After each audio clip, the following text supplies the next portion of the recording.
అందరికీ new moon shalom, నెలపొడుపు శుభాకాంక్షలు. Roche కొదేష్ shalom, తెలుగులో నెలపొడుపు, ఇంగ్లీష్లో న్యూ మూన్, హిబ్రూలో రోష్ కొదేష్. మరి నెల వెంబడి నెల గడిచిపోతున్నది, సంవత్సరం వెంబడి సంవత్సరం గడుస్తూనే ఉన్నది. మరి ఆయన రాకడా అతి సమీపముగా ఉన్నదని అనేకులు ఉపదేశిస్తూనే ఉన్నారు. ఆయన రాకడ కొరకు ఆయన వధువు సిద్ధపడాలి అని అనేకులు మనకు లేఖనముల ద్వారా, ప్రవక్తల ద్వారా పరలోకపు తండ్రి మనకు ఉపదేశిస్తూనే వస్తున్నారు. వధువు మరి వరుణు కొరకై సిద్ధపడాలి అని, వధువు సంఘముగా సిద్ధపడాలని అనేకులైన సేవకులు ప్రకటిస్తూనే ఉన్నారు. మరి ఈ దినమున మనము చదవబడిన లేఖన భాగం నుంచి మత్తయి సువార్త 24వ అధ్యాయము మరియు 25వ అధ్యాయం, ఈ 2 అధ్యాయాలు చూసినట్టయితే దాదాపుగా 20కి పైన సూచనలు యోషువ మెస్సయ్య వారు ఆయన రెండవ రాకడకు సంబంధించిన సూచనలు దాదాపు ఈ 2 అధ్యాయాల్లోనే 20కి పైన ఉంటాయి. మరి అందులో కొన్ని సూచనలు ఏమి జరుగుతున్నాయి మన మధ్యలో. ఆయన హఠాత్తుగా వస్తాడా, దొంగవలే వస్తాడా,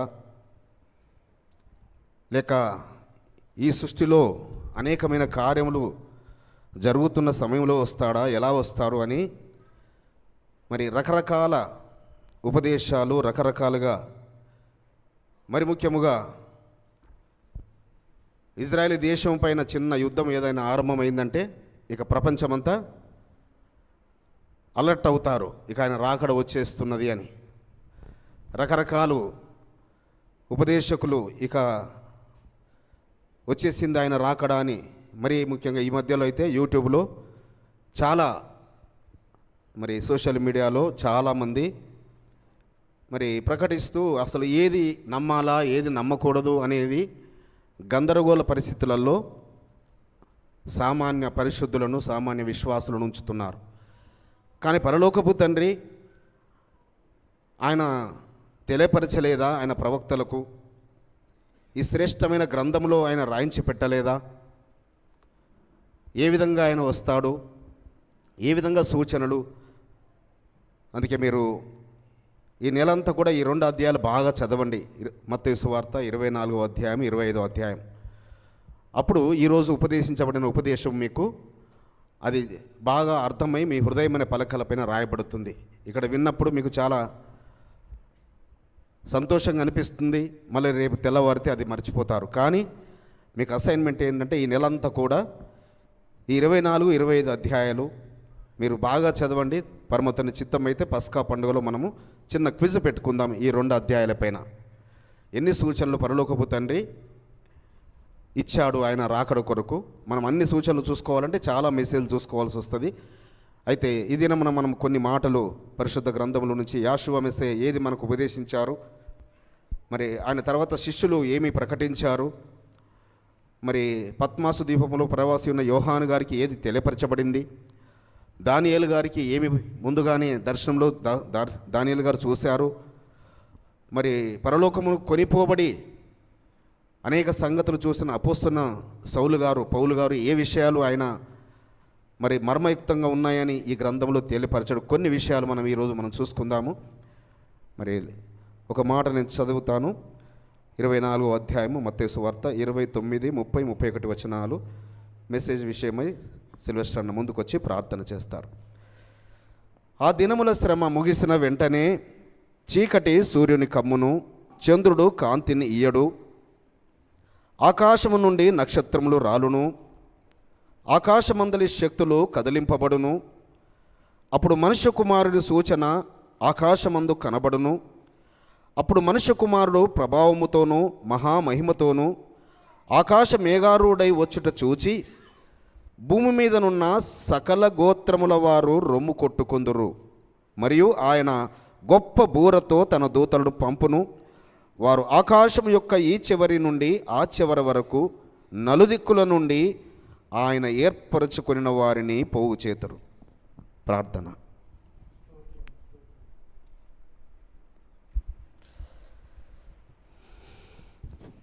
స్తోత్రం స్తోత్రం స్తోత్రం స్తోత్రం.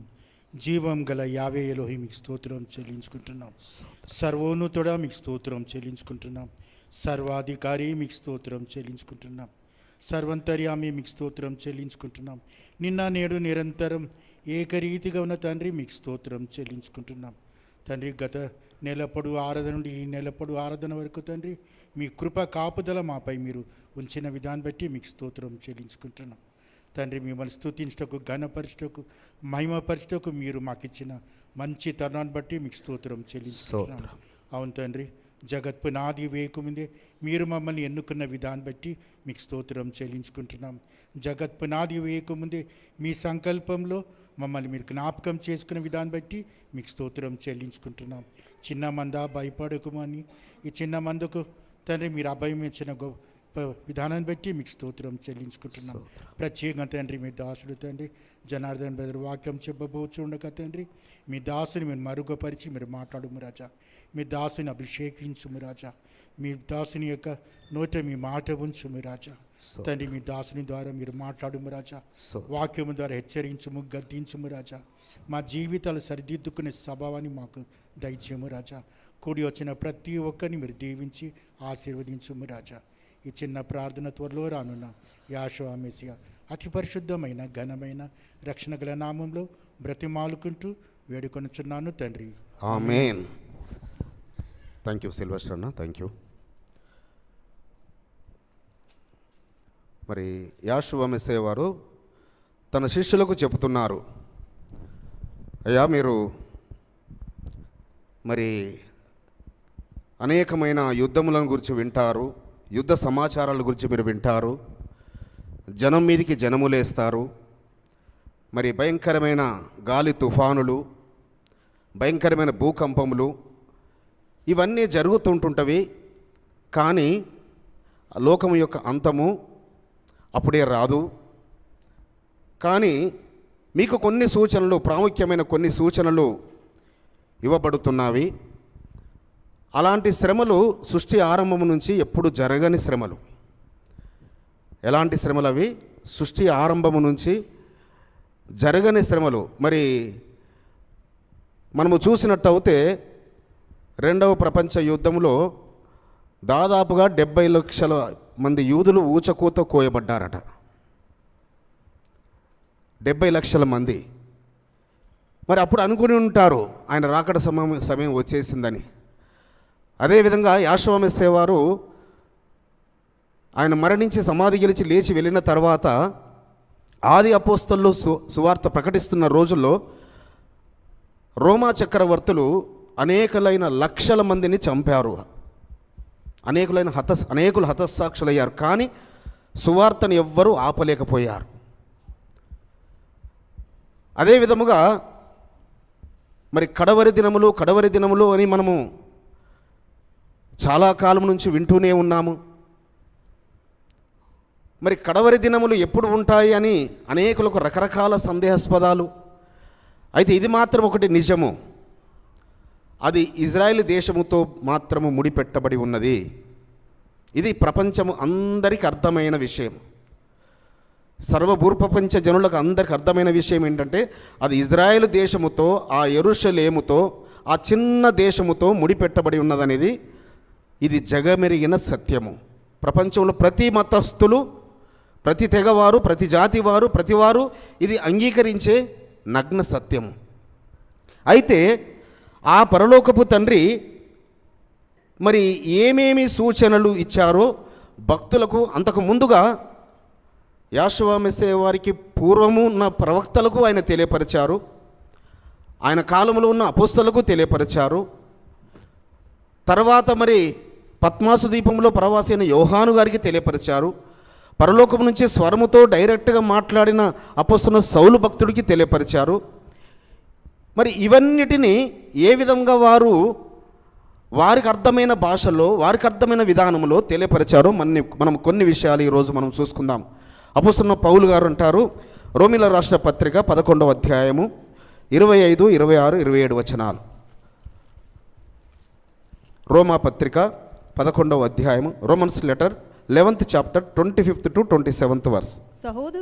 సహోదరులారా మీ దృష్టికి మీరే బుద్ధిమంతులమని అనుకొనకుండునట్లు ఈ మర్మము మీరు తెలుసుకొనగోరుచున్నాను.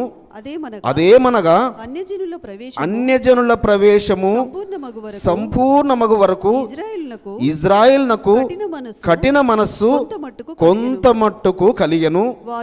వారు ప్రవేశించున్నప్పుడు విమోచకుడు సియోనులో నుండి వచ్చి యాకోబులో నుండి భక్తిహీనతను తొలగించును. నేను వారి పాపములను పరిహరించున్నప్పుడు నా వలన వారికి కలుగు నిబంధన ఇదియే అని వ్రాయబడినట్టు ఇజ్రాయేలు జనులందరూ హల్లెలూయా, ఇజ్రాయేలు జనులందరూ రక్షింపబడే ఒక రోజు ఉన్నది. అయ్యా, ఈ మర్మము ఓ ప్రపంచంలోని అన్యజనులారా, మీరు ఈ మర్మము తెలుసుకోవాలి. అది ఎప్పుడు జరుగుతుంది, ఏ సందర్భంలో జరుగుతుంది అనగా, ప్రపంచంలోని అన్యజనుల యొక్క ప్రవేశము సంపూర్ణం అవ్వాలి. ప్రపంచంలోని అన్యజనుల యొక్క ప్రవేశము సంపూర్ణం అవ్వాలి. ఆ సంపూర్ణమగుచున్న సమయములో ఏమి జరుగుతుంటుంది? ఆ ఇజ్రాయేలుకు కఠిన మనస్సు తొలగించబడి, ఆ ముసుగు తొలగించబడి, వారందరూ ఒకే సమయమున వారు ఆయన వైపు తిరుగుతారు. వారందరూ రక్షింపబడతారు. ఇది మీరు గ్రహించండి అని మరి అలనాడు రోమన్లకు రాస్తున్నారు. కానీ ఈ కాలములో ప్రతి జనాంగములోని అన్యజనులతో అపోస్తలుడైన పౌలు భక్తుడు సౌలు గారు రాస్తున్నారు. కాబట్టి మనం చూసినట్టయితే కొంత మట్టుకు వారికి కఠిన మనసు కలిగింది, కొద్దిమంది మాత్రం వాళ్ళు రక్షింపబడ్డారు. అయితే ఇప్పుడు మెజారిటీ వారు యాషువానే మెస్సయ్య అని అంగీకరించిన స్థితిలో ఉన్నారనేది ఇది మనందరికీ తెలిసిన విషయమే. అయితే ప్రకటన గ్రంథంలో యోహాను గారికి ఒక మర్మము చెప్తున్నాడు పరలోకపు తండ్రి. ప్రకటన గ్రంథము 6వ అధ్యాయము 10-11 వచనాలు. ప్రకటన గ్రంథము 6వ అధ్యాయము 10-11 వచనాలు.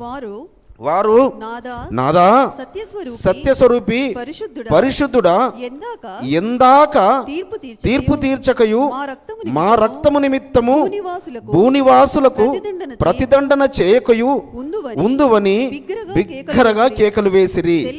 తెల్లని వస్త్రము వారిలో ప్రతివానికి ఇయ్యబడెను, మరియు వారి వలనే చంపబడబోవు వారి సహదాసుల యొక్కయు సహోదరుల యొక్కయు లెక్క పూర్తియగు వరకు ఇంకా కొంచెము కాలము విశ్రమింపవలనని వారితో చెప్పబడిన. ఎక్కడ ఎవరు మొరపెడుతున్నారు?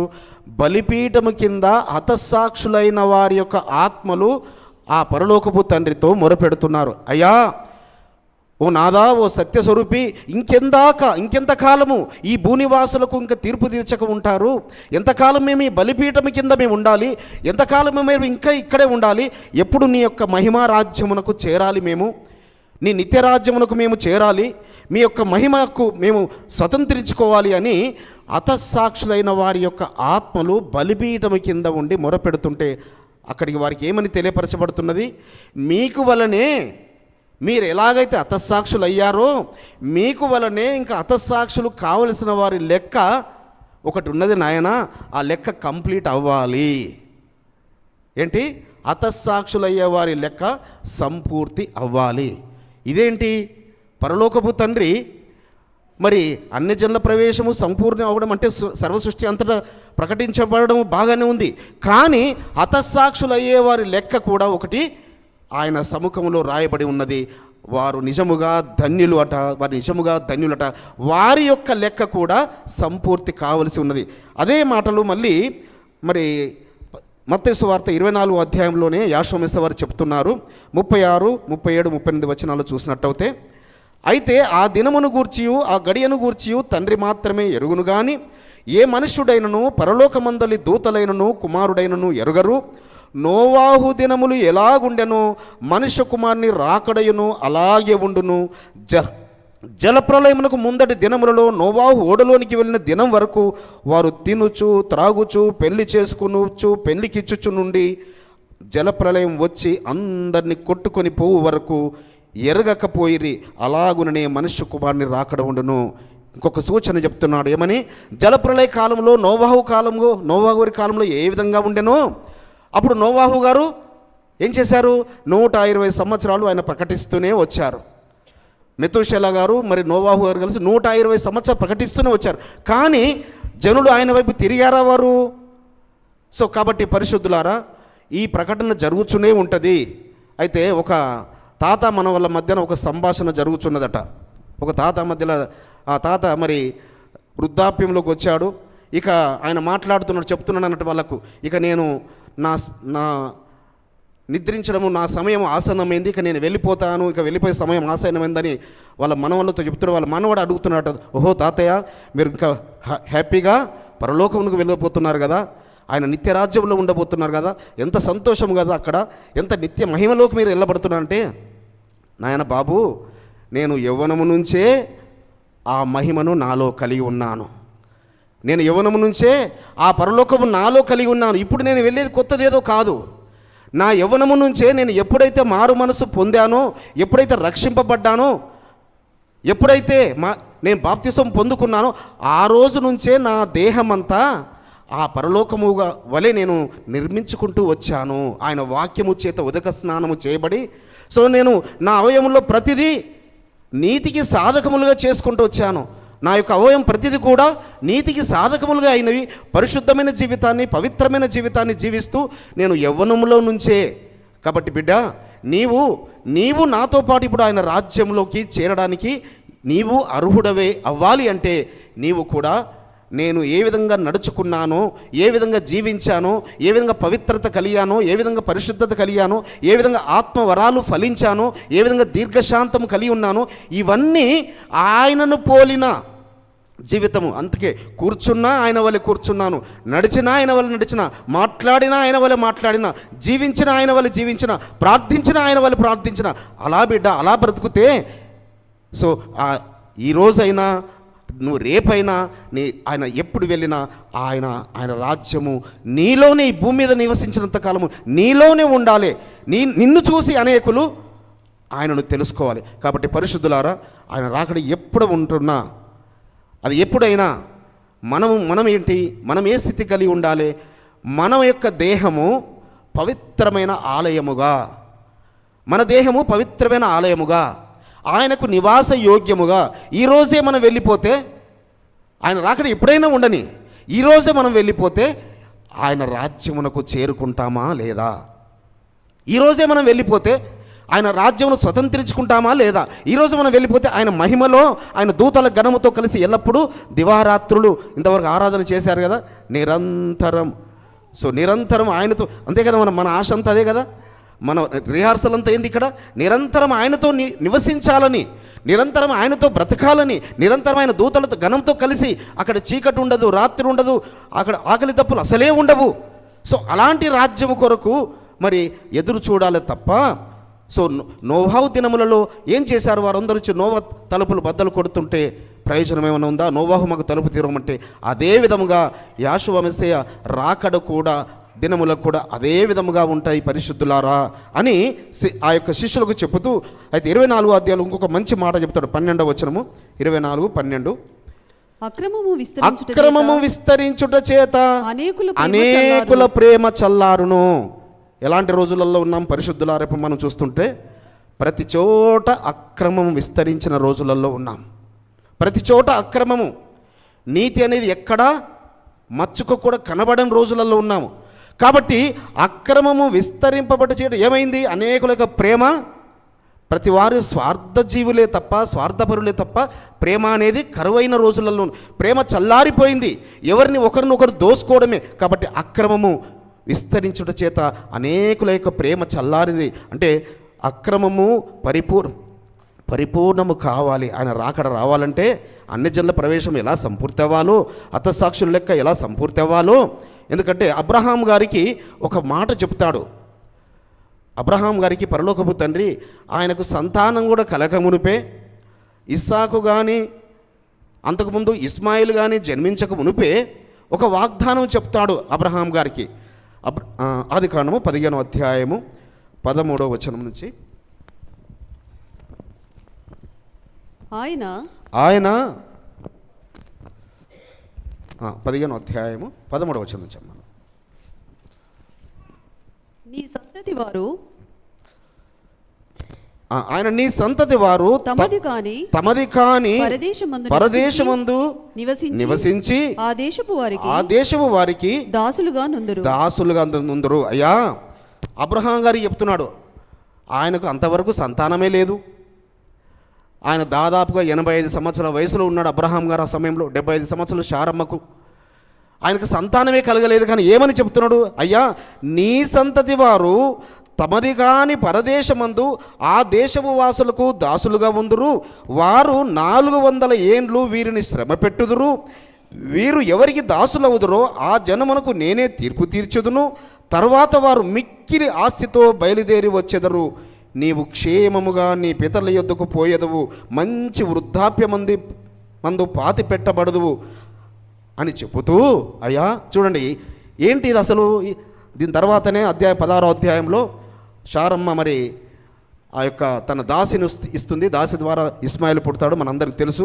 అయితే ఆయనకు సంతానమే కలగక మునుపు నీ 4వ తరం వారు, అయ్యా నీ యొక్క సంతతి వారు వేరే పరాయి దేశానికి వెళుతారు. అక్కడ వారిని 400 సంవత్సరాలు వారు శ్రమ పెడతారు. ఆ జనమునకు నేనే తీర్పు తీరుస్తాను. నువ్వు మంచి వృద్ధాప్యమందు నువ్వు సంతోషంగా నిద్రిస్తావు అంటూ ఎందు గురించి 400 సంవత్సరాలు వారిని అక్కడ ఉంచుతాడట. ఇది జాగ్రత్తగా గమనిస్తే అర్థమవుతుంది పరిశుద్ధులారా. ఎందుకు 400 సంవత్సరాలు? అసలు ఇస్సాకే జన్మించలేదు. ఇస్సాక్ గర్భమున యాకోబు గారే జన్మించలేదు. యాకోబు ఏశావులు జన్మించలేదు. యాకోబు గర్భమున 12 మంది గోత్రకర్తలే జన్మించలేదు. వారు ఐగుప్తు దేశమునకు ఇంకా వెళ్ళలేదు. యోసేపు అమ్మబడనలేదు. ఇవన్నీ జరగక మునిపే పరలోకపు తండ్రి అబ్రహాము గారికి ఆయన స్పష్టముగా మాట్లాడుతున్నాడు. ఎందుకట? అమ్మోరీయుల 16వ వచనం, అమ్మోరీయుల అక్రమము ఇంకనూ సంపూర్ణము కాలేదు గనుక నీ 4వ తరం వారు ఇక్కడికి మరలా వచ్చెదరని నిశ్చయముగా తెలుసుకొనుమని అబ్రహాముతో చెప్పెను. ఎందుకట? అమ్మోరీయులు, ఇక్కడ ఈ యొక్క కానాను ప్రాంతంలో ఉంటున్న వారందరూ ఎవరు? అమ్మోరీయులు, పెరిజ్జీయులు, ఇలా రకరకాల జాతులు ఉన్నారు కదా. అందులో ఉన్న అమ్మోరీయుల యొక్క అక్రమం అంటే వారి పాపము పండలేదు. వారు పాపం పండడానికి ఎన్ని సంవత్సరాలు పడుతుందట? ఇస్సాకు గారు జన్మించాలి అంటే ఇంకొక 15 సంవత్సరాలకు ఇస్సాకు గారు, తర్వాత ఇస్సాకు గారు తర్వాత 40 సంవత్సరాలకు యాకోబు గారు, ఆయన తర్వాత 80 సంవత్సరాలకు 12 మంది.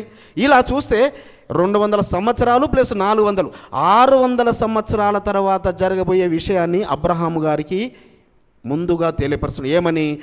ఆ అమ్మోరీయుల అక్రమము సంపూర్తి అవుతేనే వారిని నిర్మూలము చేసి నీ సంతతికి ఈ ఐగుప్తు నుంచి విడిపించి అక్కడ ఆ కానాను నేను స్వతంత్రింపచేస్తాను అంటే చూడండి పరిశుద్ధులారా, పరలోకపు తండ్రి యొక్క ప్రణాళిక ఎంత స్పష్టముగా ఉంటుందో, ఎంత క్లియర్ కట్గా ఉంటుందో చూడండి. అబ్రహాం గారికి స్పష్టముగా తెలియపరుస్తున్నాడు. ఇస్సాకు పుడతాడని ధైర్యం చెప్తున్నాడు. యాకోబు పుడతాడని ధైర్యం చెప్తున్నాడు. 12 మంది గోత్రకర్తలు పుడతారని, వీరు ఐగుప్తుకు దాస్యత్వం వెళుతారని, అక్కడ 400 సంవత్సరాలు వీరిని శ్రమ పెడతారని, వారు చాలా ధనముతో అనేకమైన తీర్పులతో ఐగుప్తు దేవతలకు తీర్పు తీర్చబడుతుందని, ఎర్ర సముద్రం పాయలుగా చేయబడుతుందని, మరి 40 సంవత్సరాలు వారిని అరణ్యంలో వారిని మన్నా చేత ఇవన్నిటిని కూడా స్పష్టంగా అబ్రహాము గారికి దర్శనంలో చూపిస్తున్నాడు పరలోకపు తండ్రి. హల్లెలూయా, హల్లెలూయా. సో కాబట్టి మరి ఆ విధముగా అంత స్పష్టముగా తెలియపరుస్తున్న పరలోకపు తండ్రి మరి ఇప్పుడు కూడా ఈ యొక్క సూచనలన్నీ కూడా జరగవలసి ఉన్నది. దానికి మలాకి గారికి ఒక విషయాన్ని పరలోకపు తండ్రి తెలియపరుస్తున్నాడు. మలాకి గ్రంథము 4వ అధ్యాయము 5-6 వచనాలు. మలాకి గ్రంథము మరి యాషువా మెస్సయ్య వారికి దాదాపుగా 400 సంవత్సరాల ముందు వచ్చిన ప్రవక్త, ఇతను చివరి ప్రవక్తల గ్రంథాలలో చివరి ప్రవక్త అయిన దాన్ని డార్క్ పీరియడ్, సైలెన్స్ పీరియడ్ అంటారు. సో ఆ పీరియడ్లో మలాకి గారి ద్వారా మాట్లాడుతున్నాడు పరలోకపు తండ్రి. 4వ అధ్యాయము 5, 6 వచనాలు. యెహోవా నియమించిన భయంకరమైన ఆ మహాదినము రాకమునుపు నేను ప్రవక్తయగు ఏలియాను మీ యొద్దకు పంపుదును. ఎప్పుడట?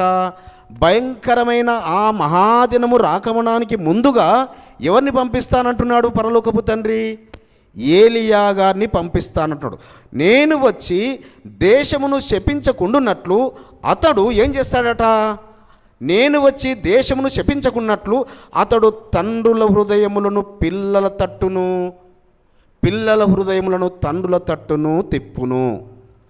ఇది ఇంతకుముందు కూడా మనం చూసుకున్నాం అనుకుంటాను, మీకు గుర్తుండి ఉంటుంది. ఏంటి తండ్రుల హృదయము పిల్లల తట్టుకు తిరగడము? ఎవరు తండ్రులు? ఎవరు? సర్వ భూప్రపంచానికి అబ్రహాము సంతతి అయిన ఇజ్రాయేలు తండ్రులు. ఆ తండ్రుల హృదయాన్ని ఎక్కడికి తిప్పాడు? యెహోవా మెస్సీయ వారు వచ్చినప్పుడు వారు అంగీకరించలేదు, పిల్లలమైన మన తట్టు తిప్పాడు. మనము రక్షింపబడ్డాము. సో ఈ యొక్క 2000 సంవత్సరాలు ఈ సువార్త జరుగుతూనే ఉన్నది, ఇంకా సువార్త ప్రకటించబడుతూనే ఉన్నది, ఇంకా అన్ని జనులకు చేరవలసిన సువార్త అందవలసి ఉన్నది, అన్ని జనులకు ఇంకా తెలియపరచవలసిన రక్షణ మార్గము ప్రకటించబడవలసిన ఉన్నది. కానీ ఇక్కడ ఏమంటున్నాడు? తండ్రుల హృదయమును పిల్లల తట్టుకు తిప్పెదను, మరియు పిల్లల హృదయములను తండ్రుల తట్టుకు. అనగా తండ్రులు ఏ నీతిని అనుసరించారో వారు తొట్టుపడి వాళ్ళు రక్షణ కోల్పోయారు, రక్షణ పొందుకోలేదు. కానీ ఆ రక్షణ మన యొద్దకు వచ్చింది. మన యొద్దకు వచ్చిన రక్షణ మన యొద్ద నుంచి మళ్ళీ ఎవరికి వెళ్ళాలి? ఈ పిల్లల యొద్ద నుంచి తండ్రుల యొద్దకు వెళ్ళాలి. అంటే పిల్లల యొద్ద నుంచి తండ్రుల యొద్దకు వెళ్ళాలి సువార్త. అంటే తండ్రుల యొద్దకు రక్షణ వెళ్ళాలి అంటే తండ్రుల వలె మనము కూడా తండ్రులు అనుసరిస్తున్న నీతిని అనుసరిస్తూ వెళ్ళాలి.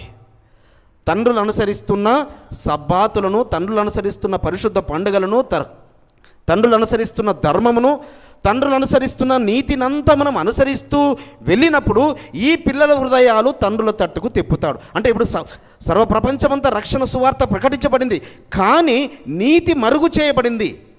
సో నీతి మరుగు చేయబడింది. అందుకే 4వ వచనం చూడండి, అదే అధ్యాయం 4వ వచనము. హోరేబు కొండ మీద ఇజ్రాయేలందరి కొరకై నేను నా సేవకుడైన మోషేకు ఆజ్ఞాపించిన ధర్మశాస్త్రమును, దాని కట్టడలను, విధులను జ్ఞాపకం చేసుకున్నది. నేను మోషే గారికి ఏ ధర్మశాస్త్రం అయితే చెప్పానో, ఏ ధర్మశాస్త్రం అయితే ఇచ్చానో, ఏదైతే ప్రకటించానో అది మళ్ళీ ఓ ప్రపంచంలోని జనులారా, ఓ సర్వజనులారా, ఓ భూజనులారా, మీరందరూ దాన్ని జ్ఞాపకం చేసుకోండి. ఆ ధర్మశాస్త్రం మళ్ళీ మీరు జ్ఞాపకం చేసుకోండి. ఆ ధర్మశాస్త్ర ప్రకారము మీరు మీ వారి దేన్ని బట్టి వారు అతిశయపడుతున్నారు? ఇజ్రాయేలు తండ్రులు, మేము ధర్మశాస్త్రం కలిగి ఉన్నాము, మేము సబ్బాతును కలిగి ఉన్నాము, మేము పండుగలు ఆచరిస్తున్నాము, మేము నెలహారము దినమును ఆచరిస్తున్నాము, మేము పరిశుద్ధులమని వారు భ్రమపడుతూ వారు దాంట్లోనే ఉన్నారు. నిజంగా భ్రమాన్ని కూడా కాదు, వారిని ఆ స్థితిలో పరలోకపు తండ్రి ఉంచాడు, కానీ వారు అందులో ఖచ్చితముగా ఉన్నారు. కానీ రక్షణ పొందుకున్న అనేకులు, మరి ఈ పిల్లలు ఆ తండ్రుల తట్టుకు తిరిగిన ఈ పిల్లలు, ఆ మెస్సయ్య వైపు తిరిగిన ఈ పిల్లలు, సో వారి యొక్క అడుగు జాడలలో నడవలేక, అందుకే అపోస్తలుడైన పౌలు గారు పత్రిక రాస్తూ ప్రతి జనాంగమునకు ఆయన మొర్రోని మొత్తుకున్న విషయాలు అదే. ఓ పరిశుద్ధులారా, ఓ అన్యజనులారా, మీరు ఇజ్రాయేళ్ల మీద మీరు అతిశయపడకండి, మీరు వారి తొట్టుపాటు వలన మీకు రక్షణ కలిగింది అని చెబుతూ, సో ఇక్కడ మలాకీ ప్రవక్త ద్వారా తెలియపరుస్తున్నాడు, తండ్రుల హృదయమును పిల్లల తట్టుకును, పిల్లల హృదయమును తండ్రుల తట్టుకు. అనగా తండ్రుల హృదయము 2000 సంవత్సరాల క్రితము పిల్లల తట్టుకైన ప్రపంచంలోని అనేక జనుల వైపు తిప్పబడింది. ఆ తిప్పబడానికి కారకుడైన వ్యక్తిని బలముగా వాడుకున్న వ్యక్తి అపోస్తలుడైన సౌలు గారు.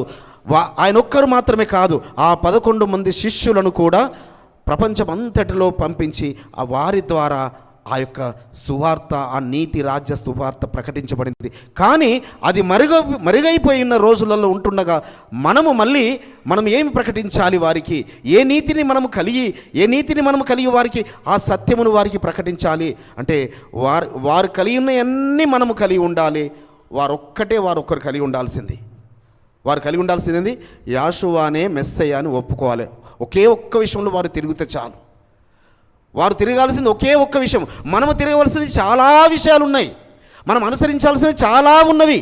మనం అనుసరించాల్సిన నీతి చాలా ఉంది. సో మనకి ఒక్కటే ఉపదేశించబడింది, నమ్మితే చాలు, నమ్మితే చాలుని.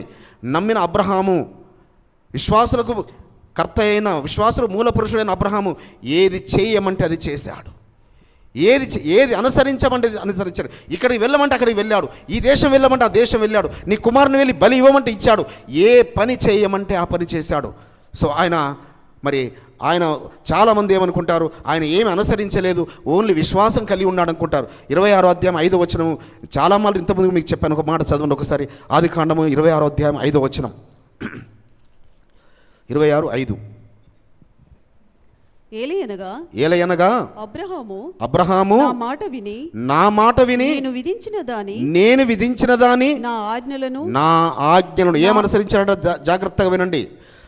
ఆజ్ఞలందరూ చాలామంది ఏమనుకుంటారు, మోషే గారి కాలంలో వచ్చింది, అబ్రహాం గారి కాలంలో ఆజ్ఞలు లేవనుకుంటారు. కానీ నా ఆజ్ఞలను, నా కట్టడలను,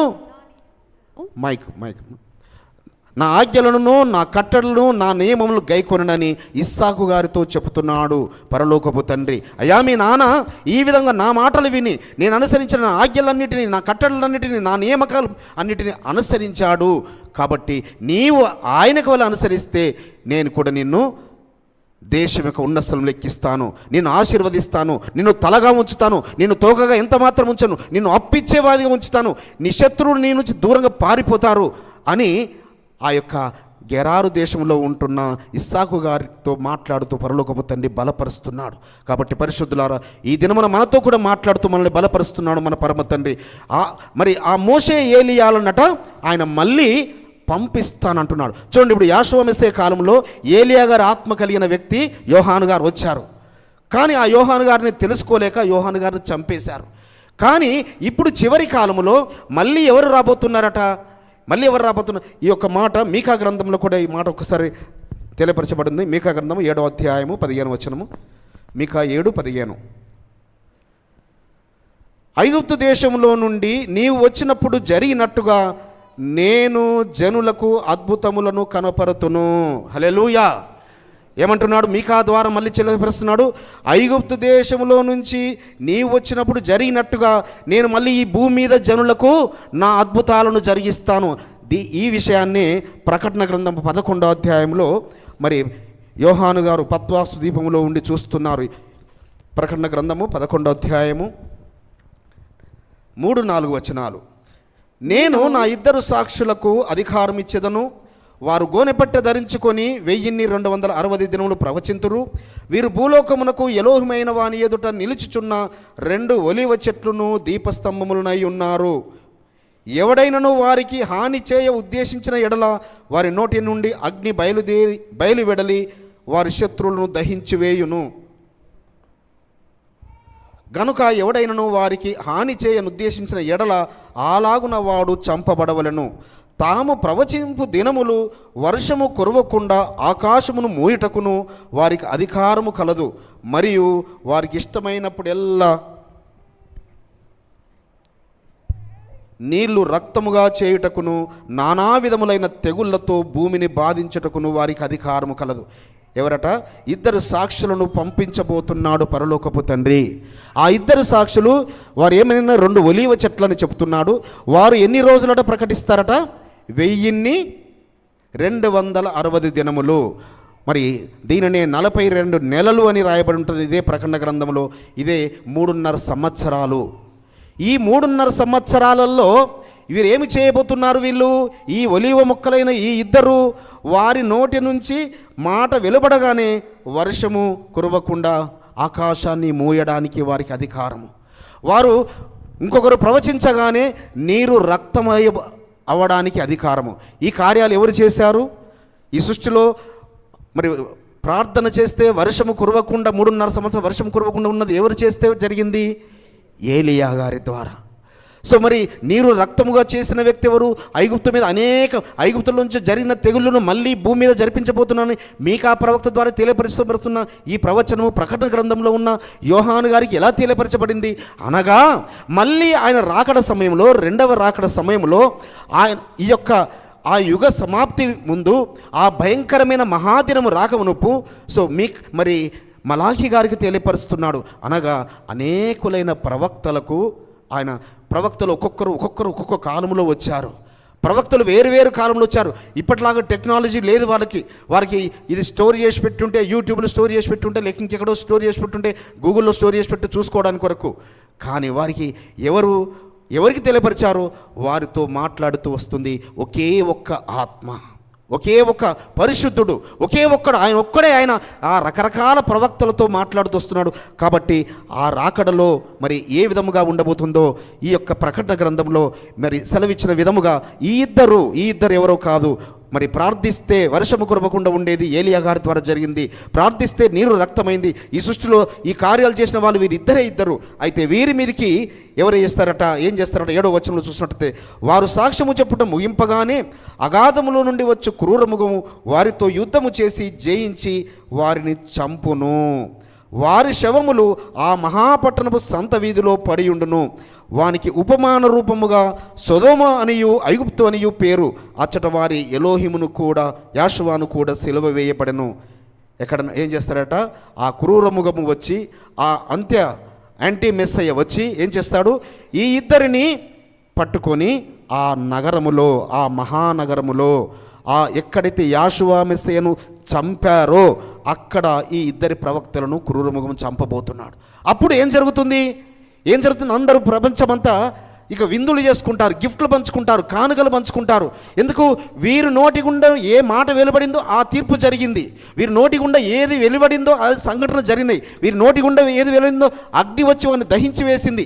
సో ఈ విధంగా జరిగిన సంఘటనలు చూసి వీరు చంపబడగానే మరి సర్వభూప్రపంచమంతా చూడబోతున్నారు వారిని. 3.5 రోజులు వారిని సమాధిలో పెట్టనివ్వరు. 9వ వచనం, మరియు ప్రజలకును వంశములకును ఆయా భాషలు మాట్లాడే వారికి జనములకును సంబంధించిన వారు 3 దినములన్నర వారి శవములను చూచుచు వారి శవములు సమాధిలో పెట్టనియ్యరు. ఈ ఇద్దరు ప్రవక్తలు భూనివాసులు బాధించినందున భూనివాసులు వారి గతి చూచి సంతోషించుచు ఉత్సహించుచు ఒకరికొకడు కట్నములు పంపుకొందరు. అయితే 3 దినములన్నరైన పిమ్మట ఎలోహిము యొద్ద నుండి జీవాత్మ వచ్చి వారిలో ప్రవేశించను గనుక వారు పాదములు ఊని నిలిచిరి. వారిని చూచిన వారికి మిగుల భయము కలిగెను. సో ఆ విధంగా 3.5 రోజులు అలానే చూస్తున్నారు ప్రపంచమంతటా. అంటే మనం ఎక్కడ చూస్తాం ప్రపంచమంతటా? అంటే మనం ఇక్కడ నుంచి టీవీలలో చూస్తాము. సో అనేకులు వెళ్ళి అక్కడ వారిని చూస్తున్నారు. కానీ 3.5 రోజులు అయిన తర్వాత మళ్ళీ ఏమవుతుంది? పరలోకపు నుంచి ఆత్మ వచ్చి మళ్ళీ వారిని లేపుకొని వెళుతుంది. అది ఈ సంఘటనలో జరగడానికి అనేకమైన మరి సూచనలు దానియేలు ప్రవక్త ద్వారా కూడా ఒక మాట పరలోకపు తండ్రి తెలియపరిచాడు. దానియేలు గ్రంథము 9వ అధ్యాయము 27వ వచనం చూసినట్టయితే, దానియేలు 9:27, అతడు ఒక వారము వరకు అనేకులకు నిబంధనను స్థిరపరచును. అర్ధవారమునకు బలిని నైవేద్యమును నిలిపివేయును. హేయమైనది నిలుచు వరకు నాశనము చేయువాడు వచ్చును. నాశనము చేయువానికి రావాలని నిర్ణయించిన నాశనము ముగించు వరకు ఇలాగున జరియను. అయితే పైన చూసినట్టయితే అభిషక్తుడగు అధిపతి వచ్చే వరకు, అభిషక్తుడు అనగా నంబర్ 1 వేసి 25వ వచనంలో ఉంటుంది. ఫుట్ నోట్లో మెస్సయ్య వచ్చే వరకు అనగా మెస్సయ్య రెండవ రాకడలో, ఆ రెండవ రాకడలో ఏమి జరగబోతున్నది? మళ్ళీ యాషువా మెస్సయ్య ఏ ప్రవచనమైతే చెప్పారో, ఈ ఆలయమును పడగొట్టండి 3 దినంలో కడతానని ఏదైతే చెప్పాడో, ఆయన దేహమనే ఆలయము మరియు కట్టబోయే ఆ యొక్క 3వ మందిరము గురించి, సో 3వ మందిరం గురించి సర్వము సంసిద్ధము చేసుకున్నారని ప్రపంచమంతా అనుకుంటున్నారు. సో సర్వం సంసిద్ధము చేయబడిందని ఈ యొక్క సూచనలు బట్టి తెలియపరచబడింది. కానీ ఇన్ని రకాల సంఘటనలు జరగవలసి ఉన్నది సుమా. అయితే ఆ రోజు ఎప్పుడా, అది ఏ సమయమా, ఏ గడియనా అనేది ఎవ్వరికి తెలియదు, మనుష్య కుమారునికి సైతము తెలియదు అని చెబుతూ ఇంకొక విషయం చెబుతున్నాడు.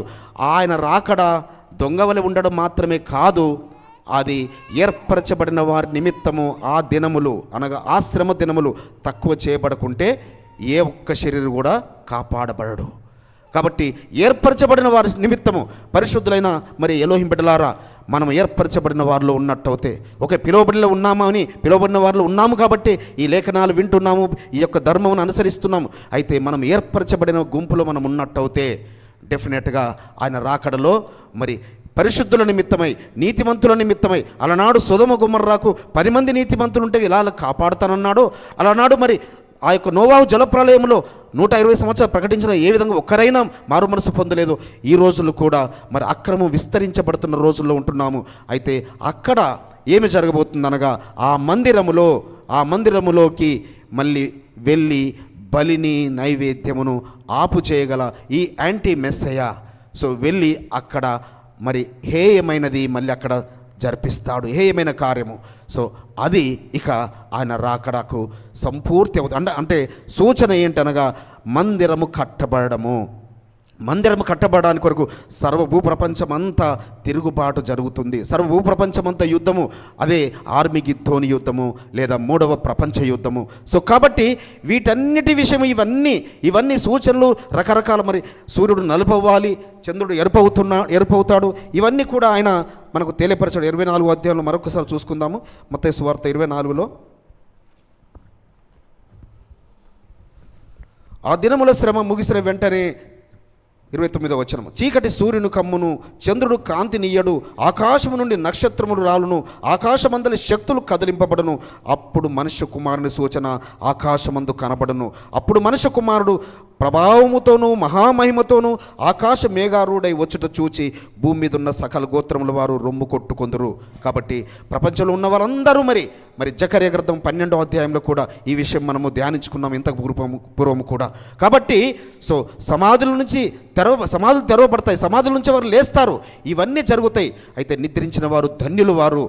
అదే విధముగా మనము కూడా ఆయన రాకడకు ఎదురు చూస్తున్న మనము పరిశుద్ధులారా దినదినము ఆయన రాకడ సమీపంగా ఉన్నామని, ఈ దినమే మనది చివరి రోజు అని మనం ఎవరమైతే సిద్ధపడి ఉంటామో, ఈ రోజే ఆ యొక్క మన దేహంలో ఆ పరలోకమును నిర్మించుకుంటామో, ఆ యొక్క హృదయంలో ఆయనను మనం కలిగి ఉంటాము. సో మన జీవితం అంతా మనం కూర్చుంటుట, నిలుచుట, నడుచుట, మాట్లాడుట, మన జీవితం అంతా కూడా ఆయనకు వలె, ఆయన దూతల వలె, ఆయన భక్తుల వలె ఉన్నప్పుడు ఆయన రాకడ కొరకు మనము ధైర్యంగా సిద్ధపడతాము, ధైర్యంగా ఎదురు చూస్తాము. ఏ ఒక్కరు ఎన్ని చెప్పినా ఏ కలతకు మనము గురి కాము. కాబట్టి ధైర్యముగా ఆయన రాకడ కొరకు మనం సిద్ధపడదాము.